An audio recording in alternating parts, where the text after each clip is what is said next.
ኮሜዲያን ያሲኖ የሰራው ቪዲዮ እንዴት ውስጤን እንደነካይ ብታይ ማርያምን እየሞከርኩኝ ነው። እቺ ቃል ማለት ነው የኔ ቃል ነበረች ለብዙ አመታት ልንገረ እዚህ ሀገር ሆኜ ሳይሆን ካናዳ ሆኜ ነው ማለት ለስንት ጊዜ እየለፋው እየሰራው የቤት ኪራይ መምቃቃት ያቅተኝ ነበር። ተውና የቤት ኪራይ ምግብ መግዣ ለራሱ አጣ ነበር። ላይክ ባስ ከቤት ወደ ስራ የሚሄድበት ባስ ቲኬት መግዣ አጣ ነበር እና በቃ ላይክ እኔ ደግሞ ለሰው አይደለም እየሞከርኩኝ ነው ያልኩት የነበረው ለእግዚአብሔር ነበር። በቃ ጨንቆኝ በውስጤ ነው የምላችሁ በቃ እውነት እና የሚረዳው ሰው ያለፈበት ሰው ነው ያለፈበት ሰው እቺ ቃል ምን ያህል የሁላችንም ቃል እንደሆነች ያውቃል።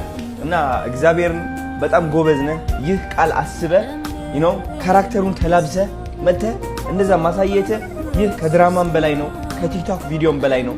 የብዙ ሰዎች ድብቅ የሆነ ስቃይ ነው ያወጣውና በጣም ኮርቼ ባህለው ልልህ ፈልጋለሁ።